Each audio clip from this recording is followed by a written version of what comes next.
Uh,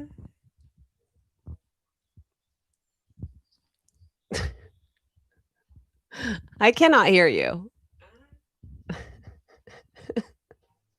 Tanya. I clicked unmute, and yet it didn't want to listen to me. What are you going to do? Welcome to the show, ladies and gentlemen. Caitlin Clark drama. The NBA commissioner suddenly thinks he's the WNBA commissioner. And, of course, everybody in sports media just wants to fight with athletes for some reason. Dear God, what a nightmare. Tanya, it's great to see you. We're in different parts of the country. Welcome to the regulars. I'm Cody Decker. I'm Tanya Ray Fox. Cheers. Let's do this. Let's.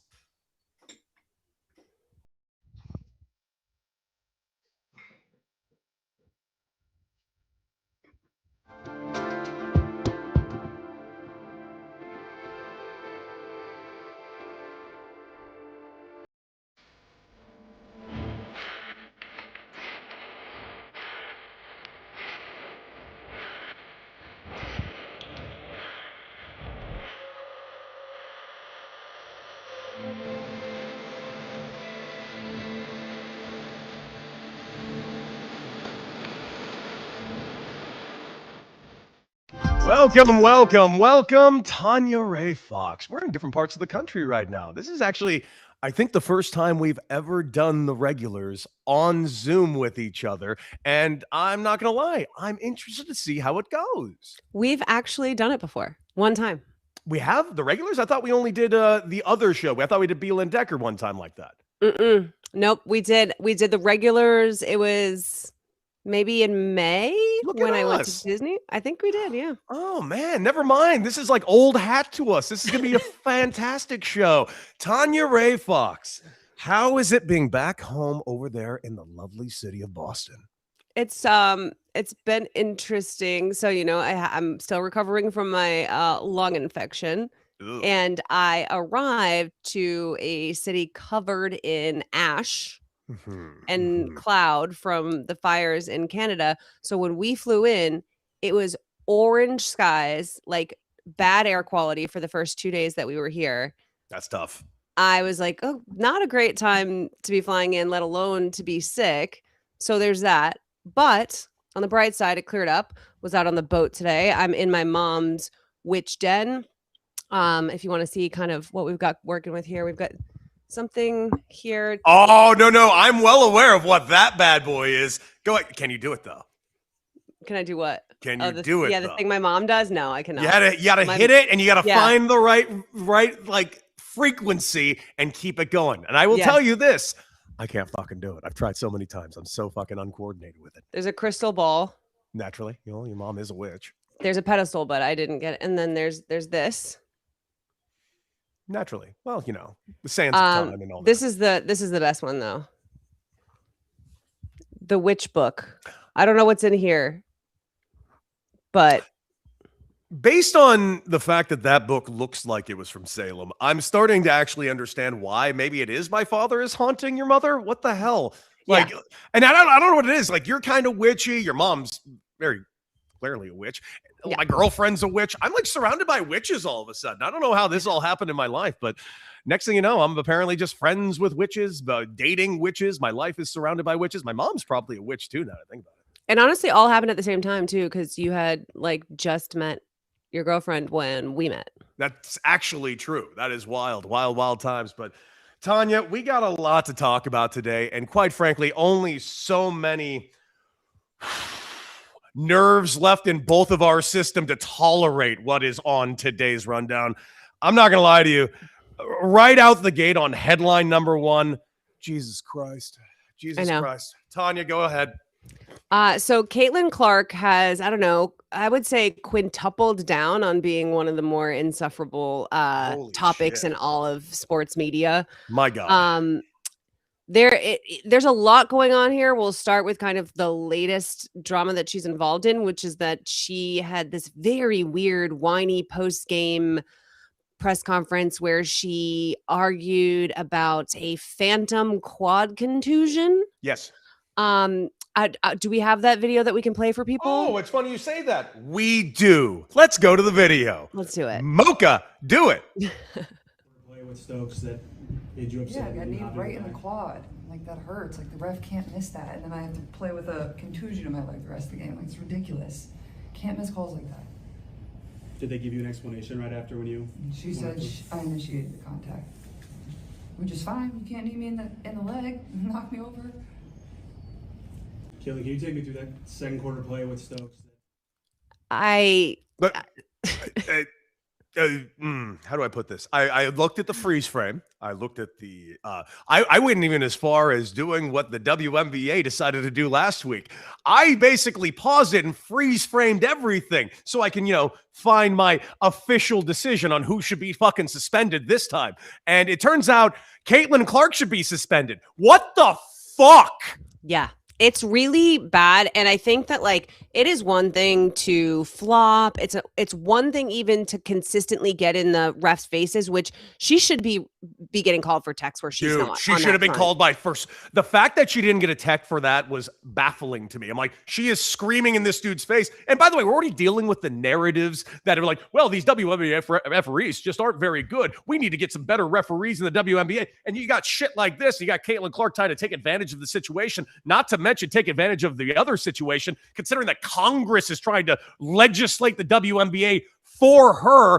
Fuck, I just became a fucking Caitlin Clark hater in the last 24 hours. I actually was defending her. Fuck that. I'm out. Yeah. I think she's lost a lot of people, and I think this is the biggest reason why. I think the biggest reason she's started losing people is because of the post-game whining and the entitlement. Like, this is what everybody's been talking about, is there's this weird entitlement that she has for whatever reason that people are not willing to, for a long time, we're not willing to admit was there. It was no, she just whatever. And to get up there and be like, it has to be better, to call out the officials, to call out the refereeing when nothing even happened, that to me is too much. It's too much. You are, like you said, you've got Congress lobbying on behalf of you. It is very clearly racially motivated. Everything that comes out of this administration is very clearly racially motivated. And then you go and pull this, everything that me and every other fucking person on the planet who's been warning people about Caitlin Clark has been saying is she seems to endorse all of the racism that her fans engage in. And when you go and pull this shit right after Congress is doing what they're doing, what are we supposed to think? You clearly want special treatment. You clearly cannot handle the physicality of this league. And I have to be honest, I don't think anybody's ever been more right in the history of being of sports takes than when Diana Taurasi said, as Caitlin Clark was getting drafted into this league, she is going to have to rise to it. There's a level of physicality in the WNBA that she's not used to, and it's going to be a learning curve. And everybody said that she was a hater at the time. Everybody said Diana Taurasi was being a hater. Everybody said Cheryl Swoops was being a hater. And everybody was right. She is not fucking equipped for this, man. I've never seen Cody. I really can't. I understand that she has been put in a very unique position, but I also cannot remember a time that someone has mishandled their superstardom in this way in such a short amount of time.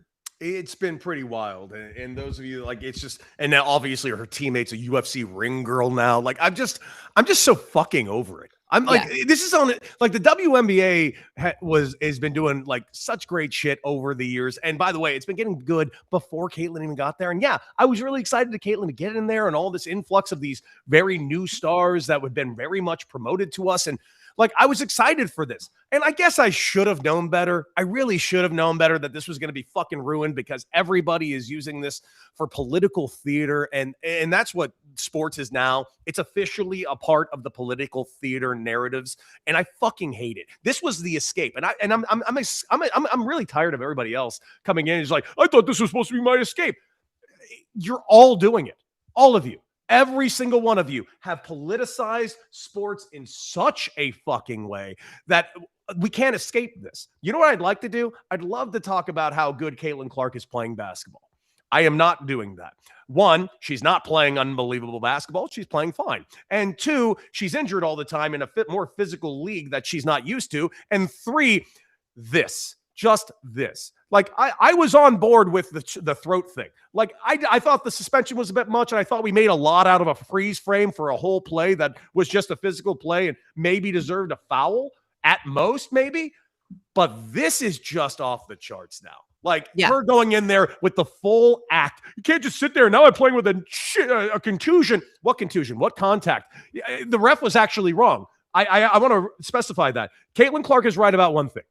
The ref was wrong because she didn't initiate contact because there wasn't any fucking contact. No one contacted anyone. And you're sitting here with this full act. And I feel so bad for her head coach, Stephanie White, who's had to defend this all year. She had to go out there and defend her player and said, just embarrassing that she doesn't get these calls. Just embarrassing. All these refs. I bet she saw that replay going, fuck, man, I hate this job. It's not ideal. And to the point of, the involvement of the league at this point, Adam Silver is the one who actually called the report from, I think it was Sports Business Journal that originally reported it, said that Adam Silver was the one who basically forced the suspension down on Alyssa Thomas. Kathy Engelbert was not going to suspend Alyssa Thomas for that. She saw it as kind of like, okay, we know what we can do. We can call it a flagrant after the fact, like whatever, but she wasn't looking for a suspension. Adam Silver sees Caitlin Clark as this golden goose that needs to be protected, apparently. He forces her. She's already fighting for her job. He won't commit to signing her long-term. So it really feels like she might be out. The letter from GOP lawmakers doesn't help Kathy Engelbert's case with Adam Silver, who seems to be pandering to the conservative right more and more. Which is weird to me, by the way. So weird. Are you finding that really strange in today? Like, and I mean, like, I actually would have understood this 1 year ago. Like 1 year ago, right when the election happened and things were changing hands, I almost would have understood. But at this point, considering the fact all the political theater that has been bastardized in all of sports, all of the embarrassment that is taking place the wars that have taken place, and the fact that the approval rating is lower than any president of our lifetime, truly, I wonder why any of these guys are pandering to any administration currently in power. I'm actually confused by this.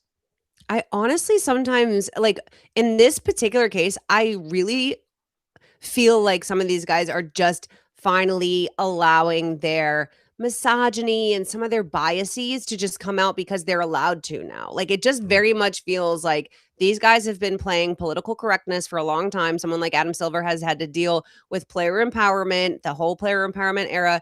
And I feel like they're becoming empowered. I mean, I think you've seen it across, I'm sure you've seen it more than I have.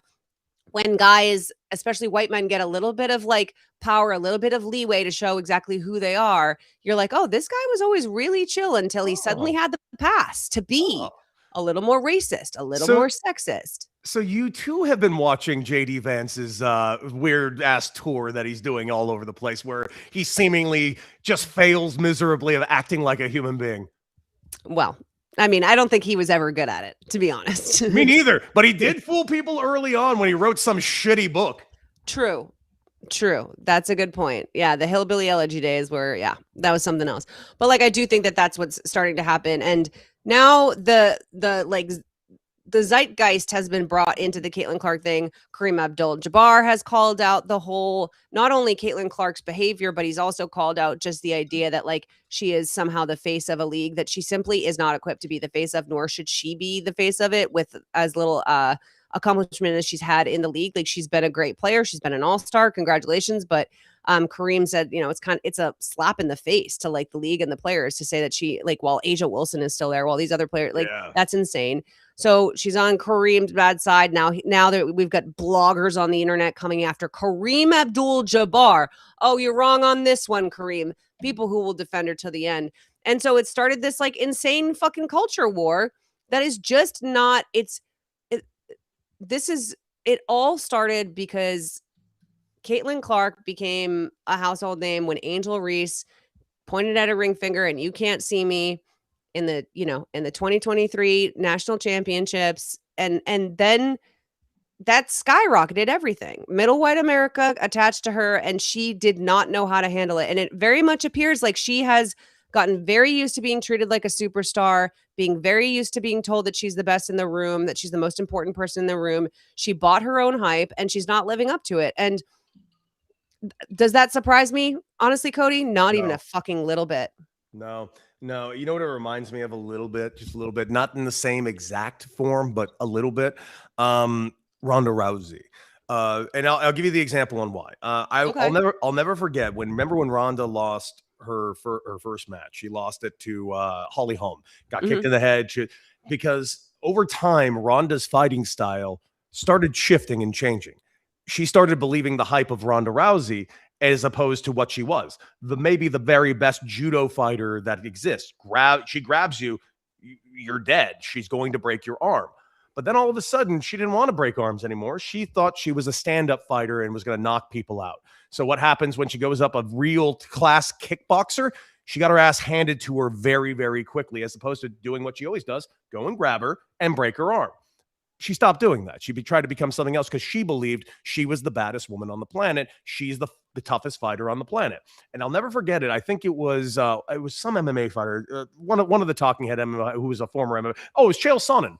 And I remember Chael Sonnen said he watched an interview with Ronda, and Ronda was talking about how she was very sad and very depressed and even suicidal because if I'm not this, then what am I? And Chael said, oh no, you believed you were what we were marketing you as. We were marketing you as something, but you're not that. And it's not your fault. No one in that position is that. But if you start believing that, you're fucked. And when you do have the fall, it's going to be bad. And I feel like we're watching the same thing with Caitlin Clark, only times fucking a billion.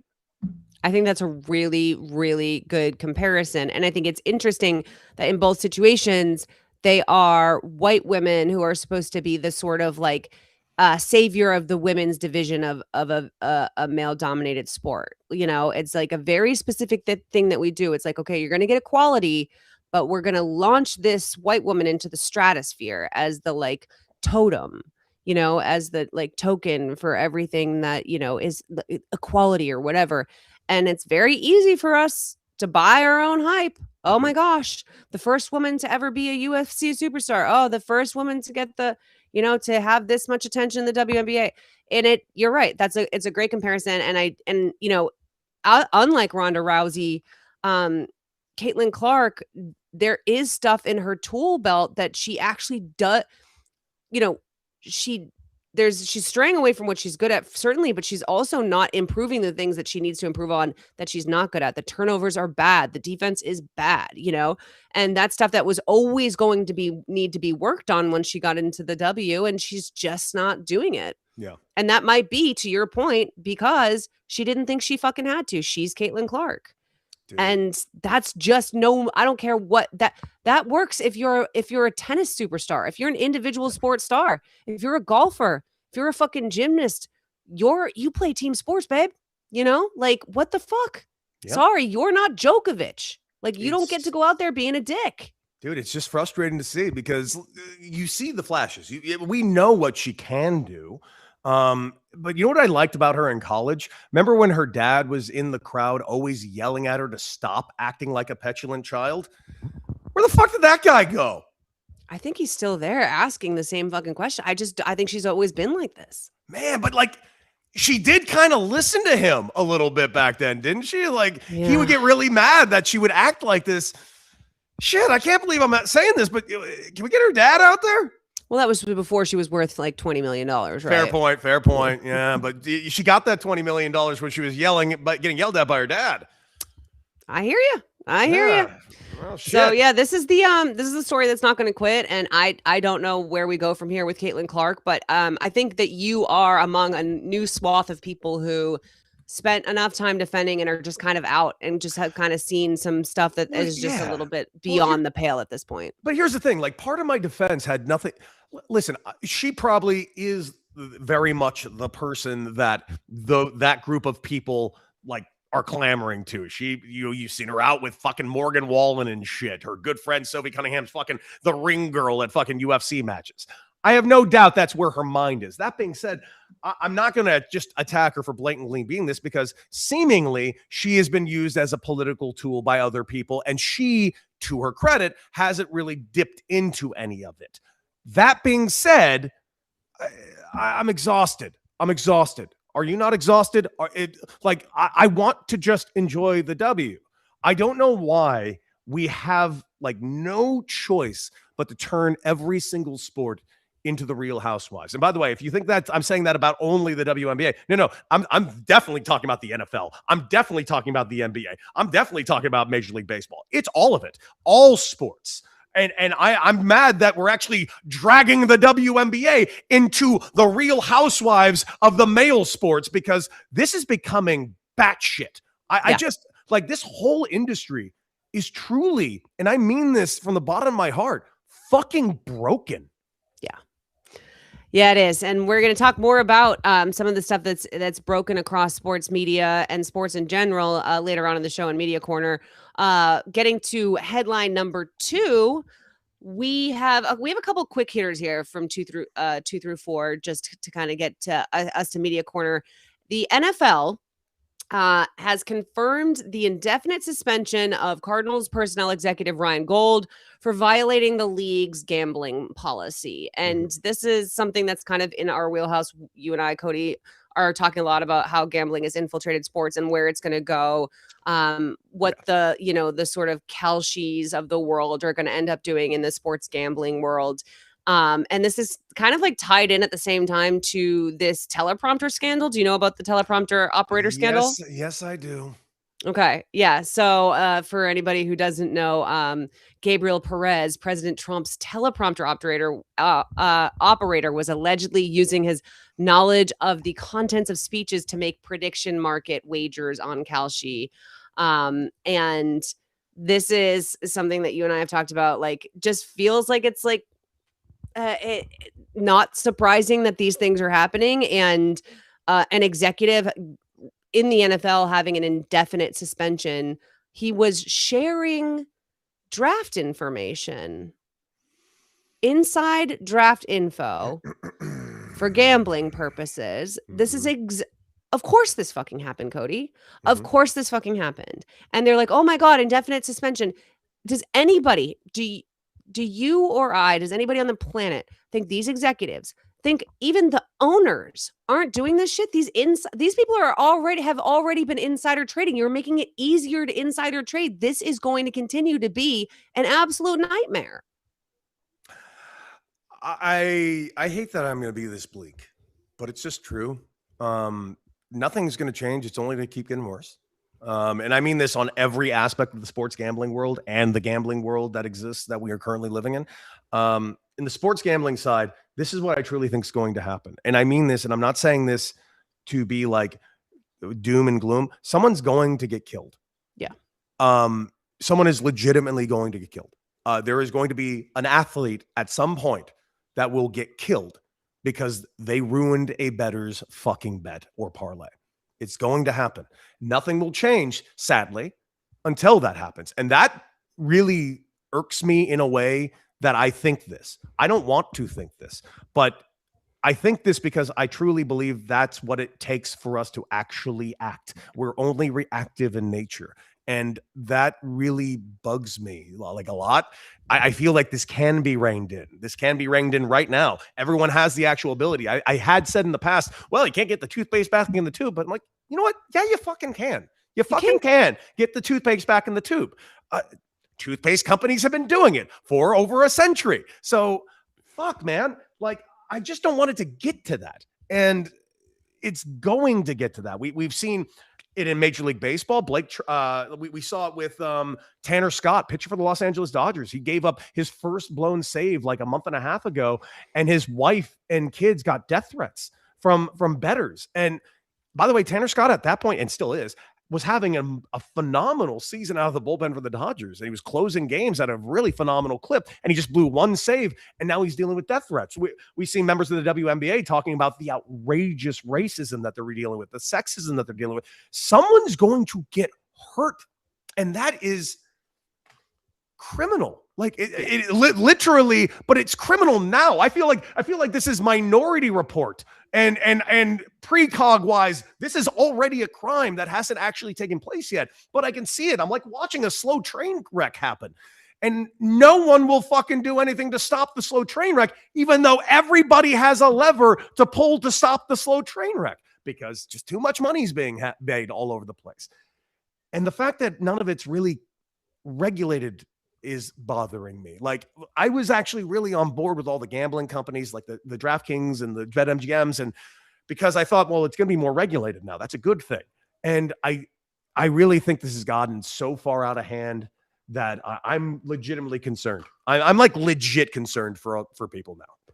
It's a good point. And I don't think that there's much that we can say that's an overreaction in this day and age. Like, and I don't even mean that just in sports and predictive markets and all that stuff. I mean, just in general, like everything is on the table. All the worst case scenarios seem to possibly be on the table. And even if it's not someone getting hurt or killed, we are definitely going down the road of Super Bowls, World Series, NBA Finals being completely compromised. Like we're looking at like titles being completely compromised. Like we're talking about rings being stripped. We're talking about that's where we're fucking going. Yeah. It's where we're going, because some of these people can make more money throwing a game, leaking play calls, doing whatever. Can I give you an example? Can I give you a very specific example where remember, I think it's weird that athletes have any deals with any gambling companies. I think I think that shouldn't be a thing. I don't think teams should have it. I don't think leagues should have it. I've made that abundantly clear from the get-go. But here's the other thing. Like Giannis, like remember when Giannis signed a deal with Kalshi, and like all of a sudden, like Giannis is doing but Giannis was already in trade rumors at the time. I'm like sitting there going like, is that not a conflict of interest? Because couldn't he easily make like an anonymous thing on there? I mean, like, yeah, obviously you're talking about getting caught, but these people never think that they're going to get caught. And that's where it starts getting really compromised. And I really don't know, but I'm just waiting. I'm waiting for the day in the next, couple of years. I don't know how this works anymore. I know. It's all convoluted. It's all confusing. Everybody, and this is the worst part. Everybody gets to play dumb, no matter what. No matter what the consequences happen, everyone's just going to say, oh, I never knew that this was super duper dangerous. Like we literally just watched this happen last week, specifically with Bryce Harper, when he got conned into doing a cameo video for a degenerate gambler who had already lost $1 million. Somebody at FanDuel got Bryce Harper to send a cameo to this guy, more or less to get him to keep gambling. And they used it as a promo video, and the guy lost even more. Like that is... And Bryce Harper had to put out a statement for. He said, I had no idea that this was being used as for this purposes. I had no clue what I was in. And I actually do believe Bryce really didn't know this, because honestly, how would he? Jesus Christ, dude. Like, this is fucking dark ass shit. Like real dark shit. And it should be at the front of every single headline. Like we made movies about the 1919 Black Sox. The 1919 Black Sox wouldn't even fucking make a headline today. Yeah, I know.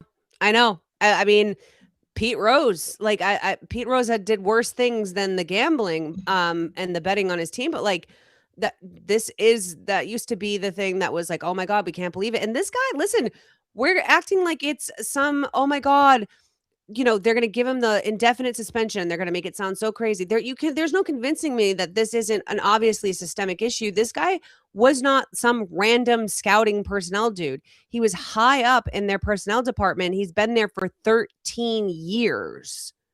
This is a long tenured member of the Cardinals front office. So, we're not talking this. They're going to act like it's isolated.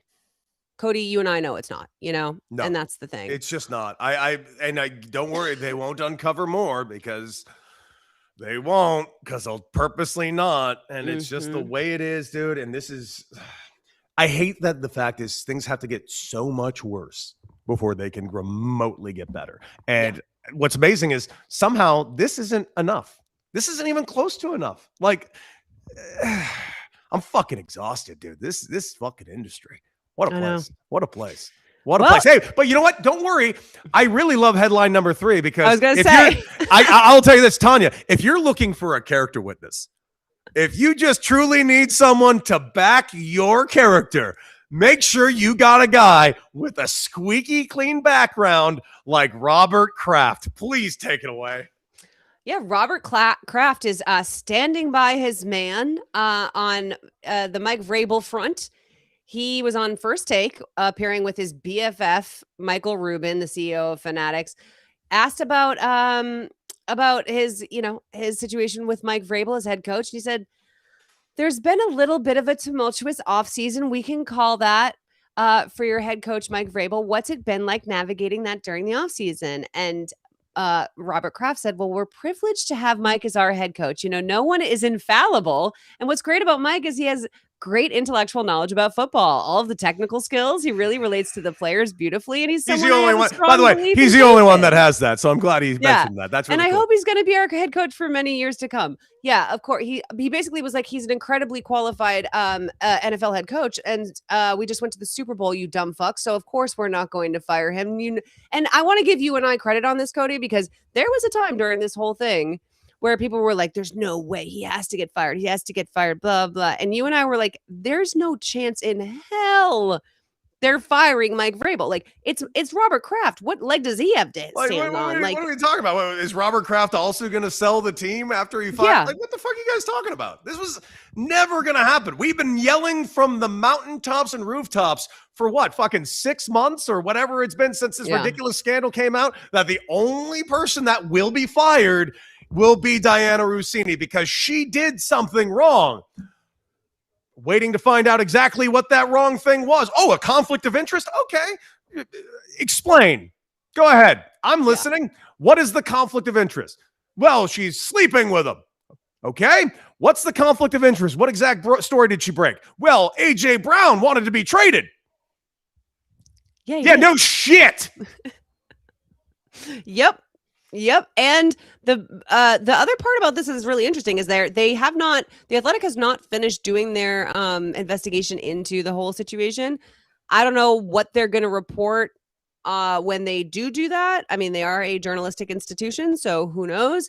And also, Diana still has the opportunity at some point in time to tell her story, to make her money, to do whatever she's going to do with the tell-all situation if she decides Diana, take down the league. Take them all fucking down. So there's still she knows where bodies are, dude. I know. She knows. I know she knows. Like, I don't know what they are, but I really hope I get to find out. Mm-hmm. Yeah. So I feel like this is something that's like cooled off. We're not talking about it, but mark my words, this is not the last we've heard of this situation. And if somebody like those leakers, whoever it is some people want to be petty.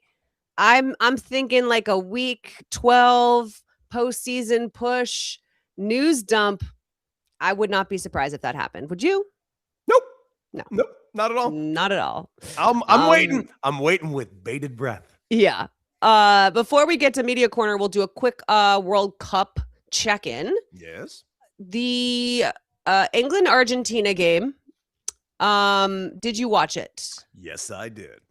And not how basically all of the free world wanted it to go. No, not a single person outside of the nation of Argentina wanted that to happen. It did.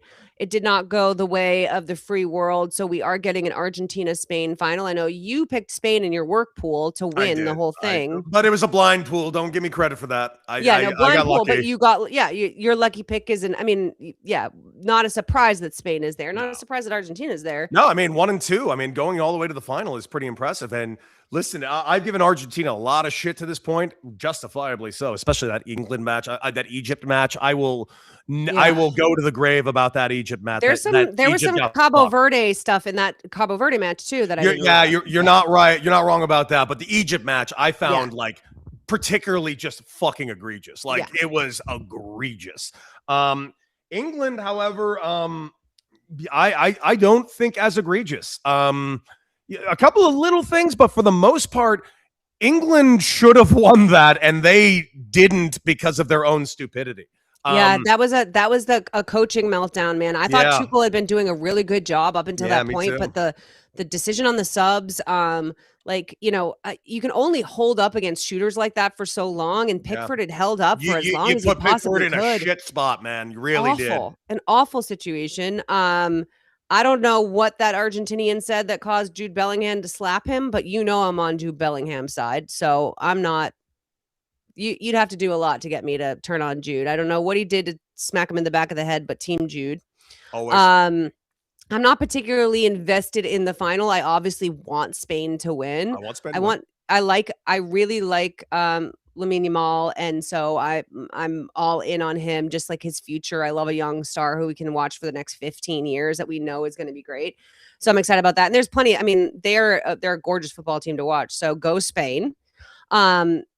I think the other thing I want to talk about before we move on as far as World Cup stuff is that the USMNT has officially offered Pochettino the opportunity to stay on as USMNT head coach, which I don't think is really surprising anybody. And here's the thing. I think you and I both would like Poch to stay on, correct? Yes, 100%. But here's the honest God question. Can they keep him? I don't think so. I have to assume this guy, after what he's accomplished, and I had Charlie Davies on the show today because I did you? Okay. So I asked him, because I did ask him this question. I thought this was really pertinent and very important. Like, all right, enough time has passed now since the drama of it all, the nonsense of it all, the going out with the whimper of it all. What's after all said and done? What's your overall takeaway from Team USA? And he honestly said, like, listen, how it ended, not not right. The political theater that took place around it, the Trump thing, the Belligan thing, just a lot of things were just so ugly. We went from the darlings to the villains just seemingly overnight. The vibes changed, but and they flat out didn't show up for the final match, but they got to the group of 16. That win against Bosnia was huge. We're in a place to really kind of keep growing. And I thought that was really great to hear that. And it was nice to hear that. It was just, I kept thinking in my head, and I didn't get to ask this follow-up question because we ran out of time, but it was just, but can we keep Poch? Because it was a positive run for Team USA, arguably the most positive run we've kind of like ever had in a World Cup. And this was his first go at the World Cup. He's going to get paid so much money to take a huge job. And I don't see a world where he stays with us. I hope I'm wrong. No, I mean, he's actually, and the thing is, he's been very clear about the fact that he wants a Premier League job bad. He gone. And there's jobs that are open. And he said, like, that's I watch the league all the time. I want to be back in the best football in the world, blah, blah, blah. And so I think it's highly unlikely. I don't disagree on the take that I think that the team is poised to continue moving forward. I do genuinely, and I know other people disagree. I don't. I think that that game could have gone very differently without the really intense drama around the Balogun situation. I really think it threw people off. I do think that the whole vibe of both the Belgium teams and the US teams were like really dictated by that entire drama. And so I have no reason to not want Poch back. If they don't go with him, I don't even know who's on the table in terms of like who they might bring in otherwise, but they have I'm optimistic. So it's a bummer. It's a bummer to interrupt that. I would love to see him come back for another World Cup, but you're right. Like I think he did too good of a job, he has too much of a resume and too much of a pedigree. And if there's one thing we can all agree, he came out of this looking so good. Like no matter what, like all the way around came out looking so good. He like right now, he's the name that has now officially legitimized American soccer, of which in my lifetime, it's never been that. So that's, I thank you. Thank you, Poch. Yeah. Well, enjoy your next job. He'll have anywhere, free drink wherever you are. If I'm there, Poch, I appreciate that. I'm going to buy you a drink and say thank you so much. Sad that you're going to fucking go on, but congratulations on whatever this job you're going to get whenever you take over Manchester U or whatever. Well, you're committed to maybe watching a little bit more Premier League, a little bit more European soccer. So wherever Poch goes, if he gets a job, maybe you can root for that team. I'm not, because I have to, I have to root for Man U. You know that. Oh yeah, because of O'Brien's. It's simply the case. That's my team. It's not fair. I know it's lazy. I know everybody chooses Man U when they jump over. I'm aware. All right. but I'm stuck with a crazy Irishman who simply will not let me wear an Everton jersey. So I'm not going to even try. Well, I'm going to wear an Everton jersey there. You're more attractive than me. He will allow it. Fair enough. All right. So we're going to Media Corner. Are you familiar with this story, Cody? I am actually completely okay, so this not. I'm not until I read the story. I was not aware of this at all. It's crazy. So Matt Miller has been like a draft analyst for a long time. He's been with ESPN since 2021. Key figure in the network's NFL draft coverage. Just one of those guys that's been around forever. I've been reading Matt Miller, whether I liked them or not, reading his scouting reports going into drafts for years and years. And I'm going to kind of go through the process of this scandal because it's something that I think that is pretty wild and kind of, again, goes back into where are we drawing the line between media and what we're doing in these online spaces, gambling, fantasy, whatever.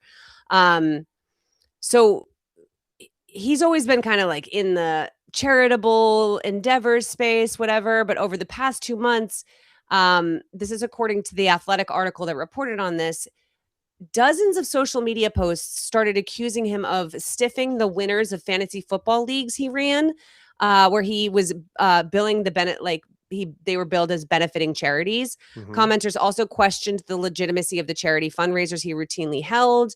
The public outcry prompted an investigation by the Missouri Attorney General's office, which has received more than 24 complaints.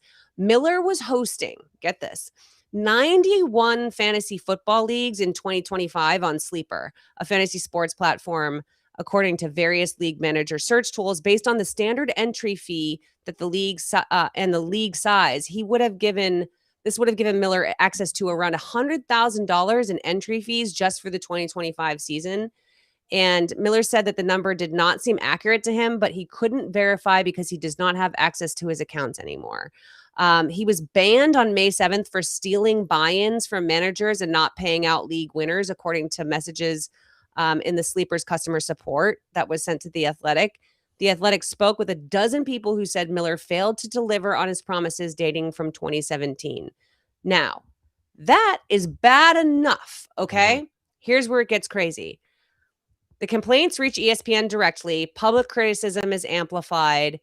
Miller starts trying to pay people back. And then on June 17th, just before 4 p.m., he drifted over the double yellow dividing line of a 2-lane Missouri Route 96 highway and smashed into a semi-truck.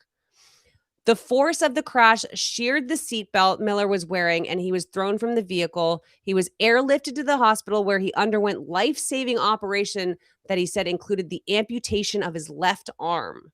And on his X account, he shared a link to a GoFundMe page to raise money for his recovery. And the responses included the normal well wishes. And then also people started noticing that, this guy was under all of this scrutiny for stealing money from other people. I think it got up to like a $51,000 from hundreds of donations before it was paused. And this is the GoFundMe is not part of the investigation, but the Attorney General has started investigating Miller at this point. So this story, mm-hmm. I've never heard anything like it. I've never heard anything like it. I want to hear your initial thoughts. Can I ask a question though? Mm-hmm. Like in reading the story, and I try to do the accident is all legit and all of that did happen, correct? Like it's not like he didn't con some sort of massive scheme to get more money so he can pay off his people that he owed money to. No, he definitely, as far as we know, is genuinely did have to have the amputation. What we can't say, and again, I don't want to speculate too much. I think it could completely just be coincidence. And also, when somebody is in a lot of scandal, in a lot of hot water, we don't know what decisions they're making. We don't know what kind of headspace they're in. I'm well aware of who knows, right? I'm well aware of exactly what you're insinuating. Yeah. Yes. So first thing that came to my mind, obviously. Yeah. And it's, obviously don't do that, right? Don't do that's that. not, listen, that's not what you want for anybody. No, even my worst enemy, I don't want that either. It's just, I seek help if you can. Always, 100%. As somebody that has been very depressed myself, yes, in the past, I can't Right. stress that enough. I know what that can be like. I just I'm also a guy that works. When I retired from playing professional baseball for 11 years, and I was a guy. I'm going to paint a little picture here. I was a guy that made like no money playing professional baseball. I started making a realistic living when I got to the big leagues, and then it's getting major league minimum. That's prorated for the days that I was up, and then I got sent back down.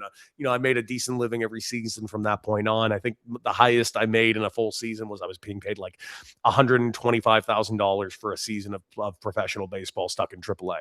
But that was after 7 years of making $900 every 2 weeks. It was very, very difficult career, despite how long I played and the heights that I got to. When I retired immediately into a sports media job, a show, radio and TV show, which is not a normal thing.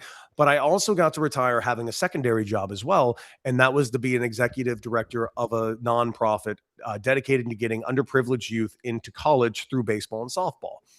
And I worked really hard. And I say really, really hard on that 501c3 job. Charity work is ungodly difficult. Raising money specifically for poor kids that are not poor white kids is really hard to do in this country. And I worked really hard to do it. And I was very passionate about it. And I still am very, very passionate about it. Seeing people take advantage of charity is a very specific irk to me. It's because I know how hard those people work for very little to try to make other people's lives better, whose lives are desperately needed. And to see people grift that is there are depths of hell that are reserved for you. And period, stop. Yeah, I that's a great point. And that part of it, I think, is my angle is also kind of it piggybacks off of that, which is I think we let people get away with too many conflicts of interest in the name of philanthropy and charity. And oh my God, he's doing it out of the goodness of his heart. Because Cody, I have to wonder, why is a draft analyst for ESPN allowed to host nearly 100 fantasy football leagues? What, like, we're talking about somebody who has insider draft scouting information, Yes. who has access to all kinds of intel, conversations with front offices, scouts, GMs, whatever else, has fingers likely and ears and contacts in every single NFL team. And now he's going to run 100. First of all, you can't be managing that many fantasy football leagues. It's just impossible to do and keep up with, number one. And also, even if he is just a name on it and it's like, oh, I'm one of Matt Miller's blah, blah, blah. At the end of the day, you also are attaching your name as the league commissioner while also being a draft analyst for a major network. And then fine, I don't like it. I don't actually think that needs to be happening. I actually don't think that that's the best way for you as Matt Miller to raise money. First of all, raising money through something that is fantasy football is gambling. It is a scratch ticket. It is a lottery ticket, right? It is come on. That's not the best way to be raising money. I understand a good raffle or whatever else. But I also is that not weird to you? Is that not a red flag that this draft analyst is hosting a number of leagues that no human being could possibly manage, and then saying oh, it's all going to go to charity with no one has told me what affiliated charity it's for. Nobody has told me what that's not even included in the Athletic article. Yeah. It's bizarre. Sure is. Almost like there wasn't a charity. It's almost like there wasn't a charity, and it's almost like this is probably why when these people are doing these things and they're completely unaffiliated, again, I do think that there's a way for people to, if you're a draft analyst, let's say, like, if your charitable contributions should not involve you doing something that is adjacent to your work as a side hustle. Like, that just it seems like it's like undermining his whole job. It's just fucking weird. It's weird that ESPN even allowed him to do that, to be honest. Maybe they didn't know he was doing it. I don't know. I don't know. Slow down. ESPN let all those clowns do that fucking one, like, what was it? A solitaire, like, Oh, app. yeah. Like, let's be real clear. Like, ESPN. Oh, yeah, Mina had to like ESPN's apologize. ESPN's a fucking clown show. Like, I barely worked for ESPN, and I'm really, That's true. I truly have no goal to ever work for them. They're never gonna fucking hire me anyway, so who gives a shit? Not Fuck me. ESPN. Not gonna hire me either. Fuck them. I fucking hate that channel. I really do.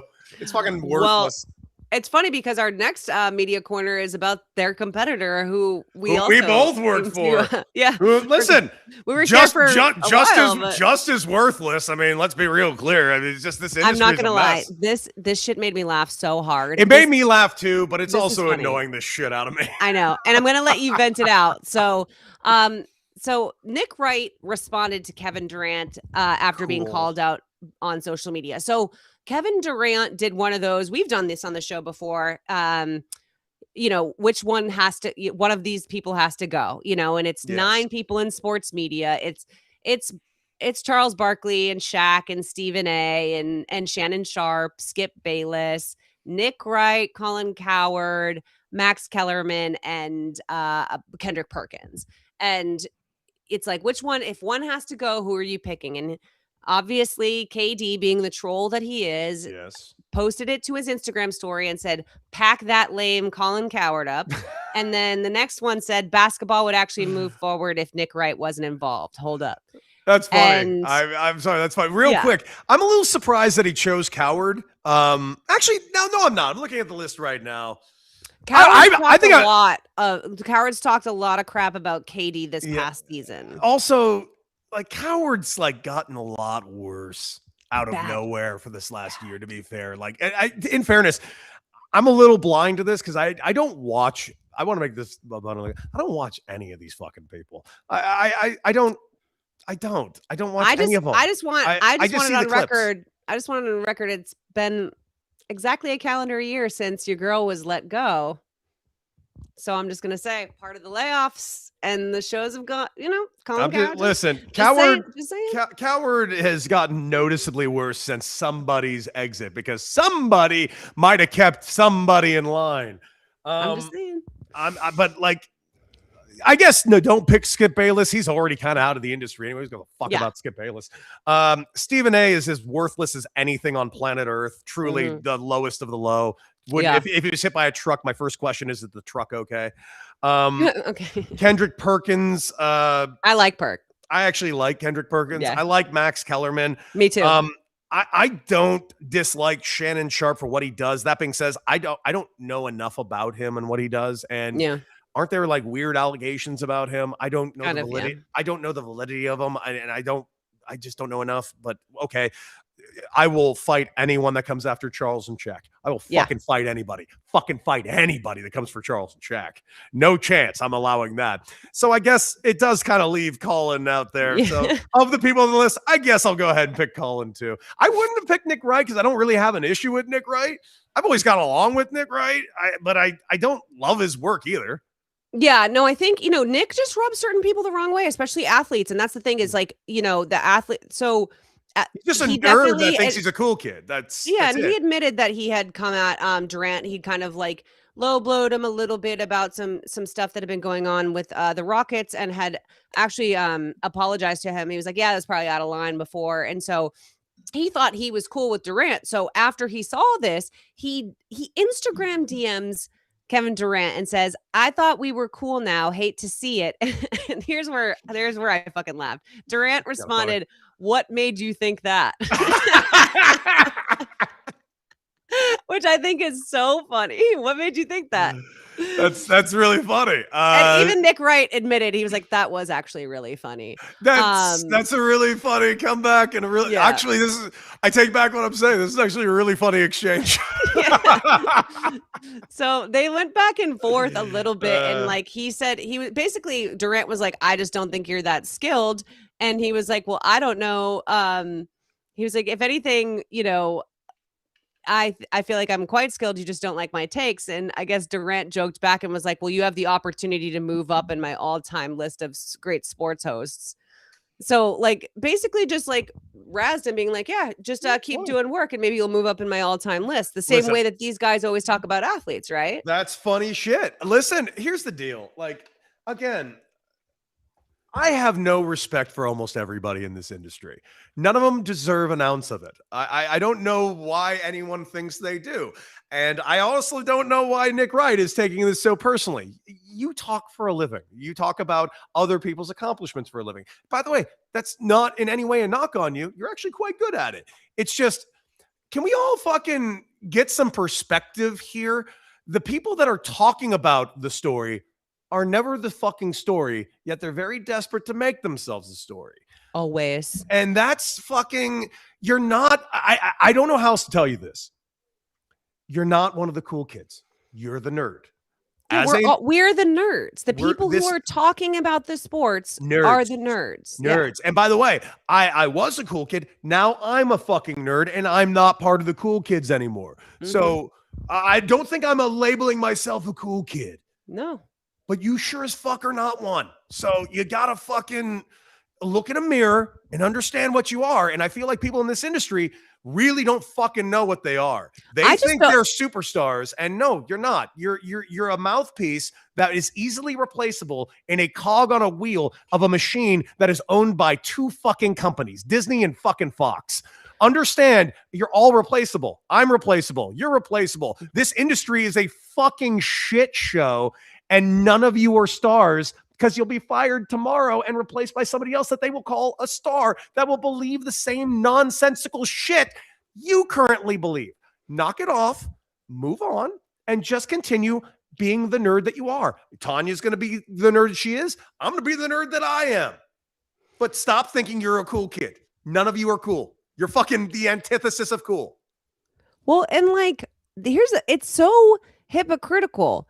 You guys are we're all constantly, hey, it's our job to critique, to analyze, to commentate. Mm-hmm. We are all out here doing our, these players put themselves out there, they get paid millions, and we get to critique them. We get to talk about them on television, on radio, on podcasts, on whatever. And they have to, a lot of them can't take it. They can't take it. And then we're like, hey, you got to be able to take it. You got to be able to take the heat. Now, Kevin Durant does exactly to you what you do to him, and you suddenly can't take it. Mm-hmm. You suddenly now, wait, I thought we were cool. You're Nick Wright. You've talked shit about Kevin Durant. You've talked shit about him. He's talking shit back. Now, everybody is constantly like from Nick Wright, Stephen A. Smith, all these people have been like, it's my job to critique you. It's my job to critique you. Well, guess what? It's also viewers' jobs to critique somebody who is doing our job. Oh, so someone is on the same page as me. Because snake is eating its own tail. Because you have to understand, guess what Kevin Durant is? A viewer. And guess what a viewer gets to do? Critique your shitty work. You don't like it? Too fucking bad. He's a part of a club you're not in. The end. And he did the thing that you were supposed to do. That was put out there as a little for the fans, for viewers to weigh in on. And he weighed in as a fan and a viewer, right? Yeah. That's what he's doing. And the reality is, I will say this, if Nick Wright had always gone to KD's defense, always gone to bat for him, always been, really kind of like pro KD and like really, really fair, I do think that would be like, if I were in that situation, like if Lamar Jackson ever was like, yeah, get rid of Tanya Ray Fox, I would throw him a DM and be like, hey, dude, what the fuck? Like, that's kind of fucked up.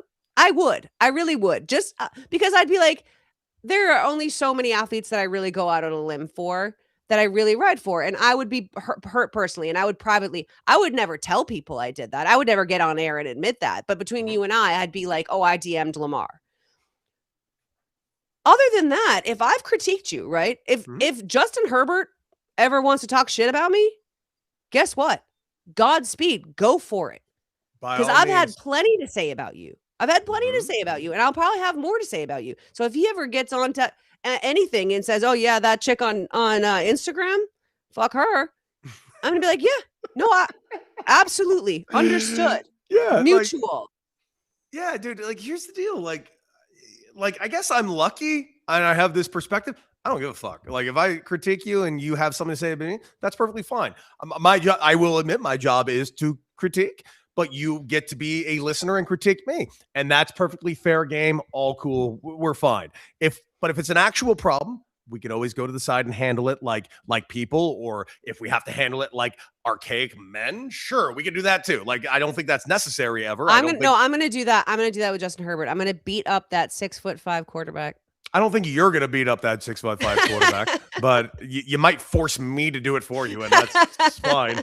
No, I'm just saying, like, listen, it's like all like this is where shit gets so fucking stupid. It's all fucking fair game. And the fact that Nick thought it wasn't is fucking Nick Wright's smarter than this. And that's where it's kind of losing me. Like, it's hey man, I thought we were cool is like, buddy, like have you lost all sense of perspective on what this all is? None of this shit is real. Like, what you do is not real. What Katie does on the court is actually real. This whole sports media shit, this is all fake. And I don't know why you don't know that. You've been doing this a long time. You're Caitlin Clark. You're buying your own fucking hype now, and you got to fucking stop. And also, I know Kevin Durant, when he works with people he respects in the media space who are making, whether they're doing documentaries or, the stuff that he does with Netflix or whatever, when he's doing that stuff, he's incredibly respectful. Incredibly well liked in those spaces. He is not one of those divas. He is not one of those people.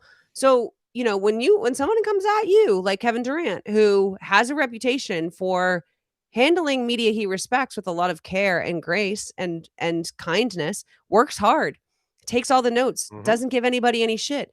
Like, that's the stuff that I know about Kevin Durant, and I'm not even in NBA media. Like, so if you don't know that about him, Nick Wright, then you're not as close to NBA media as you think. And if you do know that about him, then like maybe you've rubbed him the wrong way and shut the fuck up. This is where everybody rubs me the wrong way in this industry altogether. Like, and this is where I've talked to you about this a few times. I've hit on it, but I've never really gone into depth about this. And I've said this over and over and over, that I don't have any respect for this industry.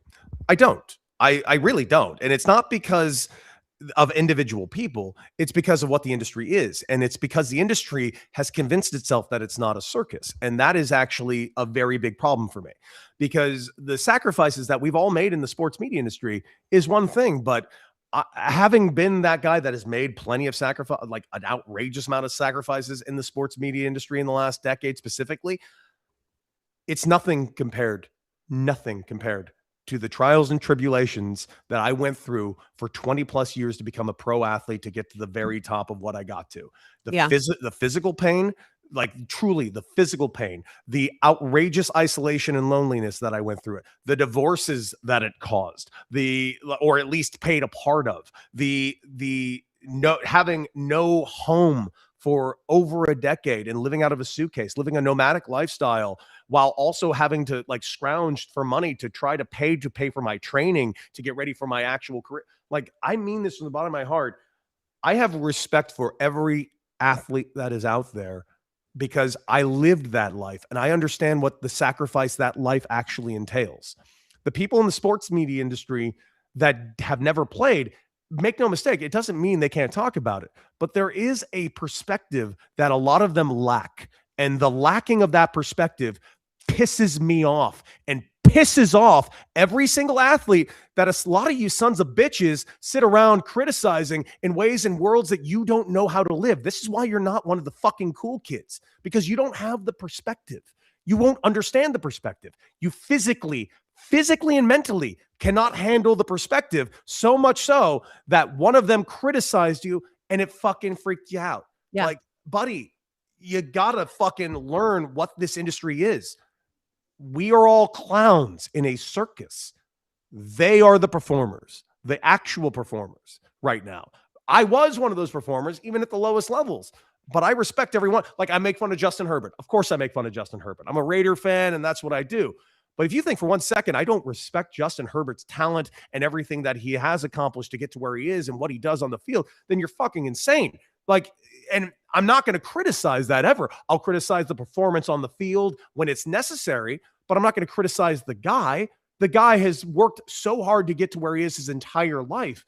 And I know what that sacrifice is. And I wish more people in the sports media industry also did. And that's where it irks me with the sports media industry. That's why I don't have respect for a lot of people in this industry, because they don't have a perspective, yet they claim that they do because they grinded it out in the sports media industry. Ladies and gentlemen, I've grinded them both out. The sports media industry is a fucking cakewalk compared to being a professional athlete. Yeah. I mean, I will say you didn't grind it out the way I grinded it out. Like, you walked into some opportunities that it took me a lot longer to try really hard to get. So I'm gonna like hold you up a little bit there. That's fine. You're free to do that. But I will say, I also went to theater school. I also went to broadcasting school. I was also on the radio from the age of 16 through 25. I also was on the radio while you wanted to be a baseball player, I had one thing that I was working on since I was 16.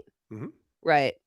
Like, you know what I mean? So it's like, I do think that there's a little bit of like, but can I give you? No, you're right. You're right. I'm not saying you didn't grind, and I'm not saying that perspectives outside of the sports media industry, I do agree with you, and that's why I do think that in some ways, like we have to do a better job of the balance between former athletes being in media, because there's a perspective you just can't have if you weren't a former athlete. Like, they're just it's just factual. Yes. That being said, that doesn't mean that wasn't a grind to be in this industry. It is.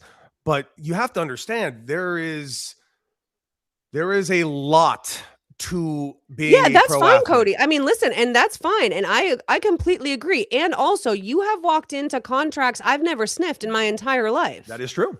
That is also true. I have worked my ass off, and I'm equally as talented as you, and I've never done anything this. I agree. Right? But hear me out. I also wasn't a star. I'm a very unique case in this scenario. I'm not a person that somebody would clamor and go after. I understand that, Cody. But like, at the end of the day, you did have, first of all, you had male privilege and you had former athlete privilege. And that definitely had both of those. Definitely had both of those. Right. And so on the flip side, I think that's why a lot of women in this industry are a lot more empathetic and a lot better at this job. I would actually agree with that. Right.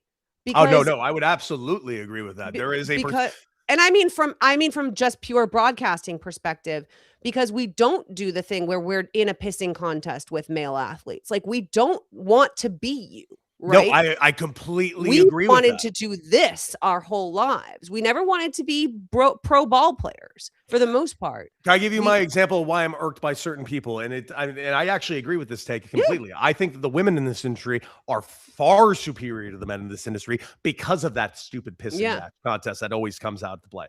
Mm-hmm. The thing that irks me on some of these guys' side is they were journalists. They aren't anymore. And now they think they're fucking athletes. They think they are stars. Motherfucker, you're not.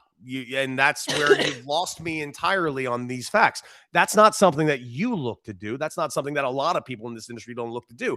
I'm using more of a very specific example. So I do apologize if I haven't made that abundantly clear, because I'm not sitting here saying that people in the sports media industry haven't grinded. There are so many fucking talented people in the sports media industry that have grinded to a degree that is off the charts and have not gotten a sniff of what they deserve, like a sniff of what they deserve. Tanya being one of them. I have another guy that I worked with out of Florida, lives in Florida. This guy is South Carolina. One of the most talented guys I've ever worked with in my life, but he has a slight Southern draw, so he can't get a fucking job. and he's one of the most talented guys in this industry. Our good friend like Tyrone Johnson. You're telling me right now Tyrone Johnson doesn't belong fucking on ESPN right now? He fucking should host a fucking television show for 3 hours every day. Yeah. It's just, there are so many talented people with perspectives that are phenomenal and that truly grinded. But instead, we don't have that. We have grifters. Yeah.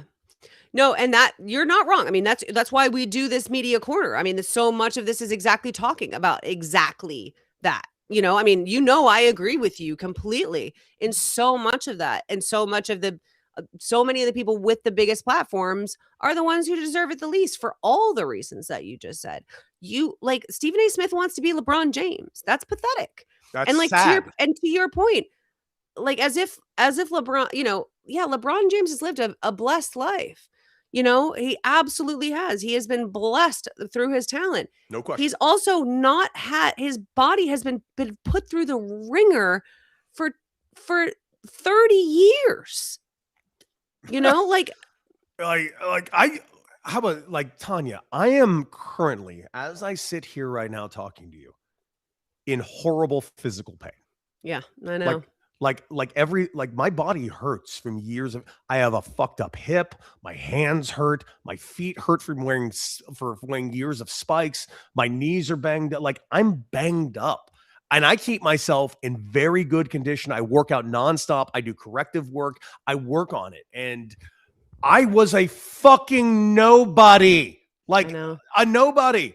Think about what the pain that LeBron James feels now and is going to feel for the rest of his life. Now, thank God he's got $1 billion. I sadly don't have that. Trust me, I'll go through more pain for $1 billion. I'll do some more. And he also has, but that's the thing is and he's, I don't think anyone is ever worth $1 billion, but if you're gonna be, making the playoffs year after year for 20 whatever years, right? Having to put your body through that. Okay, fine. And to your point, the more money people make in broadcasting, the more out of touch that they become. Oh, and by the way, you think you're working hard, Stephen A. I'm sure you fucking do. No one cares. No one cares. No one gives a shit. But here's a great chance is in the chat right now. Makes a great Chanae, fucking phenomenal at what she does. Hannah Storm, I really like Hannah Storm. Laura Rutledge, absolutely fantastic. Malika, fucking killer good. Mina Kimes is the only football analyst I fucking like. Mina Kimes is great. There are talented people in this fucking industry, really talented people who have amazing perspectives. And I don't feel like we get nearly enough of them. Instead, we get the grifters. Someone asked, he also asked what happened to Ryan Clark. Ryan Clark saw where he can make money. And Ryan Clark gets put in a really tough position a lot on ESPN. They do he'll go out on a limb and he'll say the thing that no one else is going to say, especially when it comes to race. And then he gets a ton of pushback from the offices down. And he has two options, right? He gets Jamel Hill out of there, right? Because we know what happens. Or he starts to toe the line. And, he's also a former NFL player who played a very physical position. Very much so. And all that comes with. Yeah. So it's they want Dan Orlovsky, and that's who they want. They want the dudes who are going to say the thing that they want him to say. And Ryan Clark is gonna, I've watched him start to fall in line. I've also watched him still push back occasionally. So I have occasionally watched him push back, which I have enjoyed, but I've been in this job. I've been in that job. I know they put you in a position you got to fucking fall in line. Yeah. And it's you want your paycheck. You want to keep having a job, and it fucking sucks. And it's every once in a while they're able to break through and say the things that they want to say. And you talk yourself into. Dude, that was me on the Carton show. That was flat out. I had to do the role they put me in, and I fucking hated it. I was appreciative of the job. It was a huge opportunity, but at the end of the day, I would look around this is fucking terrible. And it's not because everyone involved is not talented. It's just because this is what we're just kind of doing a run of the mill show, and everyone here can do something new. You got Craig Carton. use Craig Carton. And Yeah. instead, we're just doing the run-of-the-mill sports talk show. And I'm like, It was always interesting there to me to that be like, it was like, why bring Craig? I like personally, I like, I I know wouldn't you're not even a fan of watch Craig. right? But like, why bring Craig on your network if you're not going to let him do the thing he does? Like, Again, I don't amazingly. even like the thing he does. I know you But don't. like, I like the thing Ty does. I like what Ty does. So, by the way, that was what I was trying to do. I was trying to Right. do what Ty did, like, because Craig will give this crazy opinion, and I'm like, oh, come on, Craig, you don't fucking Right. believe that, and we'd have that was what like the discussions would be, but then it would just turn into like, like, all right, we got to hit Cowboys now for the next 30 minutes. We got to hit fucking now we have to Lakers Because specifically everybody in this really block. needs to know what Craig's thinking about the fucking Cowboys. Because like instead, why don't you just let Craig talk about what Craig wants to talk about? Yeah, Like, let that Craig type be of a thing. weird sexist about the WNBA for a half an hour. That's what people want. That is what people want to see. It's from what him they if they're want to watching see. him. By the way, I had Craig on the show yesterday, and he ended the show with something I immediately thought of you. He comes on and he finishes like, "Hey, I don't want to put you guys on a spot, but we got to do better with Miss America, right?" I'm like, Craig, and I'd be like, Craig, oh my God, your feed's not working. We'll see you later. And I hung up. He's the best. I love him. I know you don't like him, but God, I love him. I don't hate him. He's like he's a dime a dozen as far as like those types of dudes. But he is good at it. He's very good at what he kind does. of dude, he's the best at that thing.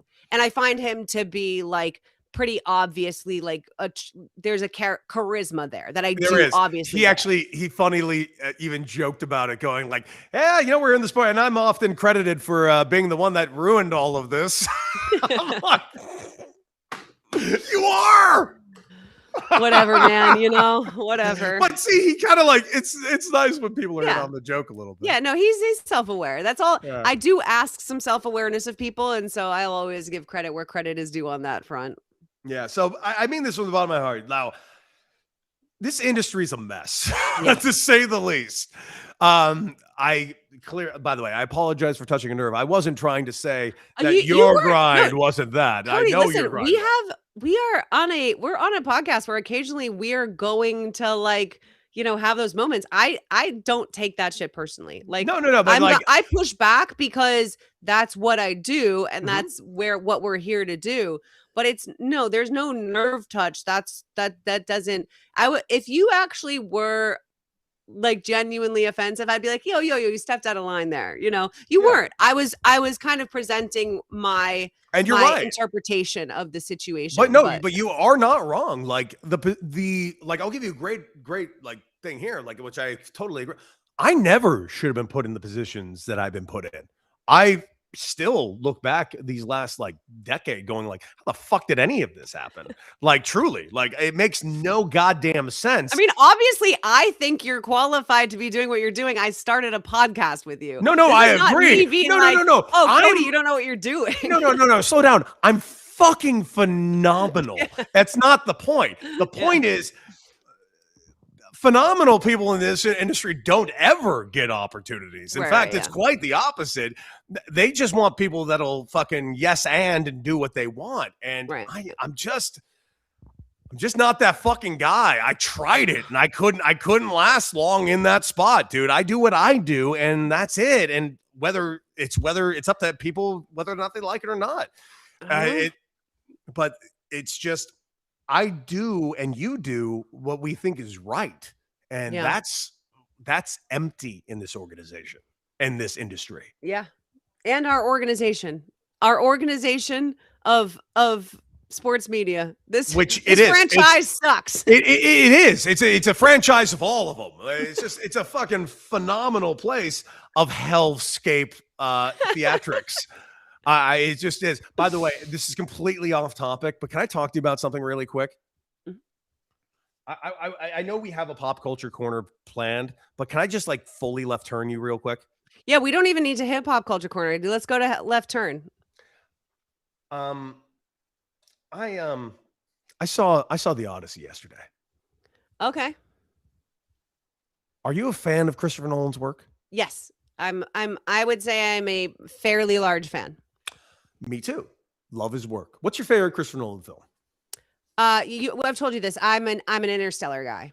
By the way, you want a movie that's gotten better with as time's gone forward, it's Interstellar. Like, Yeah. I really liked Interstellar the first time I saw it. As time's gone forward, it's in my top 3 or 2 of Christopher Nolan movies. Like, Yeah, I'm a big Interstellar guy. Truly love it. Still, The Dark Knight is at the very top of the list Yep. for me because that's just what an accomplishment that is. Inception is just a masterpiece. The Prestige is a masterpiece. Obviously, Memento is where it all started, like really started. Yeah. I can't believe I'm saying this. I think this is his best work. The very best he's ever done. I've been hearing there's some, I've think it. seen some people who won't put it above Oppenheimer, people who loved Oppenheimer who won't put it above I that. loved Oppenheimer. I've seen some people who are saying it's better. For the most part, people are liking it. I'm seeing the same thing that people are saying, that they really think this is great work from Christopher Nolan. The work that was done on this film, and there's one particular thing, because like, have you read the Odyssey? It was required school reading. Yeah, I think back in the day, yeah. Now a lot of people are very confused, and let me just solve this for all of you. The Trojan War likely never fucking happened, you dumb fucks. No, and yeah, Helen of Troy is not real. She's a mythical figure. None of this fucking happened, you dumb, stupid fucks. Yeah. The Iliad and the Odyssey were written nearly 500 years after the supposed Trojan Wars. Also, no, Poseidon did not come down to Greece and physically fight in the Trojan War. Athena wasn't there. Fucking none of these things happened.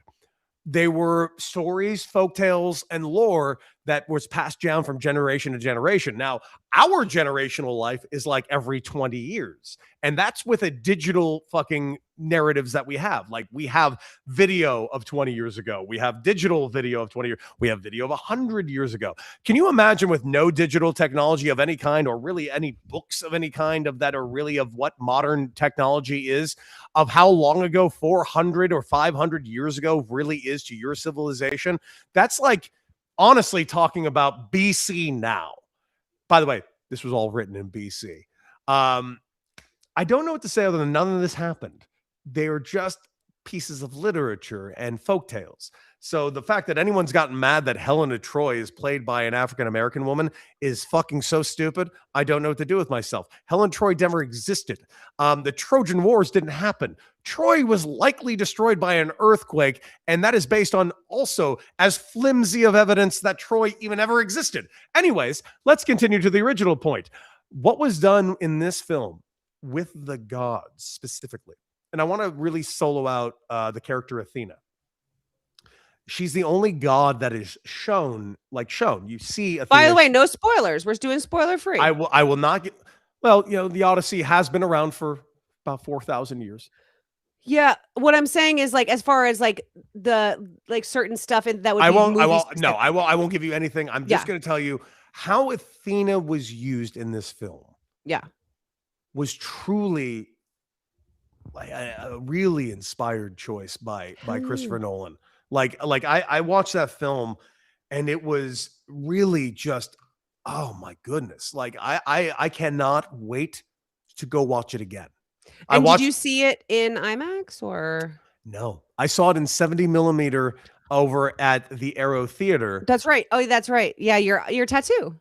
Yes, the Aero Theater is my personal favorite theater in the world. It's where I grew up watching movies, and it's just, have it tattooed on your body. I do have it tattooed on my body, and I went and saw it at the Aero Theater yesterday because they show movies in 70 millimeter, and that's just amazing to me. Because you're a nerd. Because I'm a fucking nerd. But I will tell you, the way Athena was used in this film is something that I can't get past. I need to go back and rewatch and how that was done. I forgot that because we were talking about going to the movies, and I'm like, how did I not remember? We should go. Well, I'll see the Odyssey this week. I'll see it this week. By the way, Chance writes, Helen of Troy did exist, though, at least theoretically, like countries have gone to war over one woman before. theoretically, as yes. a concept is like kind of not the point though. Like she was like in the mythology, she was like born from a swan or something, wasn't Yeah, she? like let's be real clear. Like none of this shit happened. Also, Achilles is, which I didn't know. Achilles is actually not in this movie, which is fine because he's really not a real part in the Odyssey, anyways. But I will tell you how he did this movie of a world of gods and monsters. Now hold on. I have a question. Yes. How was, and don't go too far into I it won't. because I again, I'm going to watch. I promise. I will keep you in the dark. How was Matt Damon for real? Do you want my honest opinion? Yeah. Do you want my honest opinion? Mm-hmm. And I'm not saying this is hyperbole. Okay. He's going to win an Oscar for this. Okay. It's the best performance I've ever seen Matt Damon give. Did he say, "Let's go home"? Probably 5 times. Probably 5 times. In the Boston accent? No, not in the Boston accent. Thank God. He did a normal American accent. Because in one of the trailers, he says, "Let's go home" in a Boston accent. And I was like, this is going to be a disaster. But it sounds like didn't happen. No, okay. I mean this from the bottom of my heart. Matt Damon is superb in this film. Okay. That's all right. You know what? I'll go a step further. Everyone is fucking superb in this film. Okay. The visuals, and you know what's funny? Robert Stock, if you guys don't know, he's a former Major League pitcher. Robert Stock texted me and asked me what my biggest takeaway was. And I'm still mulling that over. And I actually was thinking about that question over and over and over again. I can't believe I'm saying this. My takeaway was the sound design.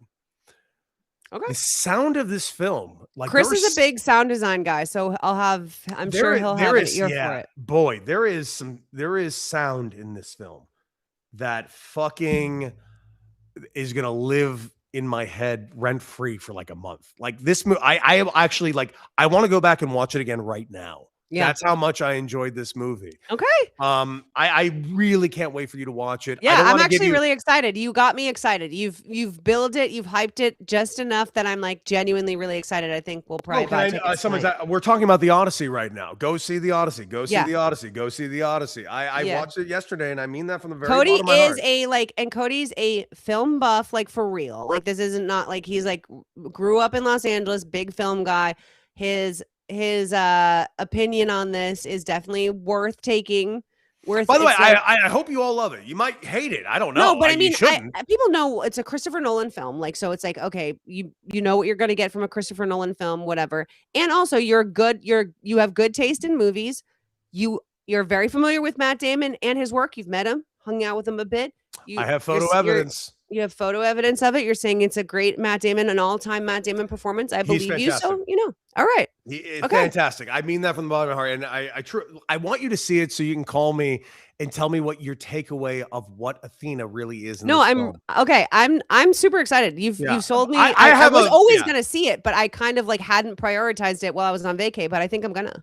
Yeah, there's something about the use of that particular character that is like very, because this is not a spoiler. Like in the book, The Odyssey, like there are physical gods, like in the movie, the Cyclops thing is there, the witch Circe is there, the giants are there, all of that is there. Like there is mythical shit, but the gods are not physical actors, characters that are playing roles in this movie. Doesn't exist in the movie except Athena. And I'm really looking forward to, I might be wrong of what they were portraying Athena as, but my takeaway of what Athena was is just like, boy, please watch this movie and call me immediately. I would love to have this discussion with you. Okay. Done. Deal. We'll shake on it. Shake. I love it. I love it. I love it. I hope everybody goes and sees it. By the way, I hope everybody goes and sees every movie. I want movies to come back a little bit. The Obsession is an amazing piece of work. The Odyssey is an amazing piece of work. Like there are really good filmmakers out there right now making really good work. Go to the movies. Go in the air conditioning in the hot summer months. Grab some popcorn. Go to the movies, support your local theaters. If there's a small theater, go do that. Make sure that you check in on while you're there, or in the meantime, pop into your MLB standings and check in on the fact that the Red Sox have won 10 games in a row. I'm not ready to have this conversation yet. 10 games in a row. They have. I mean, it's fucking what wild. The fuck is going on? They just beat the shit out of the Rays. Dude, the American League is wide fucking open right now. Dude. Wide open, baby. I mean, the AL East is tough to make way in that division, and they're doing it 10 games in a row is nuts, Cody. I don't know what's going on. Can I convince you to root for another American League team? You absolutely cannot. It's the Diamondbacks, and well, hold on. What team are you talking about? Can you throw out your hatred of Jerry Reinsdorf for a second and root for the South Side Chicago White Sox? Because this team is. No, you know what? I just realized really I can't, but it's only because I remembered the only other team I can root for in the AL is the Mariners. I accept. Yeah. I accept your retort, yeah. And I respect you more. Thank you. I appreciate that. Well, do I have you in a good enough mood to admit that the bloody sock was real? Not real. Full of shit. Sorry. You got me in a better mood, but not that type of mood. Fuck off. Bloody sock was not real, and I can't stress this enough. What you can convince me of, and convince everybody of, hopefully, is what they should do is like, share, and subscribe to the Regulars Pod. Not only here on YouTube, but over there on Instagram. And of course, follow Tanya Ray Fox on her social media as if she needs your fucking help. You can follow me, Anti-Hero Baseball. She's Tanya Ray Fox. I'm Cody Decker, and we're the Regulars. And Tanya? I'm Tanya Ray Fox. I'm a regular, and fuck you, Kurt Schilling. Wow, we're throwing a U in there. Sure. Fuck you, Kurt Schilling. Cheers. Cheers.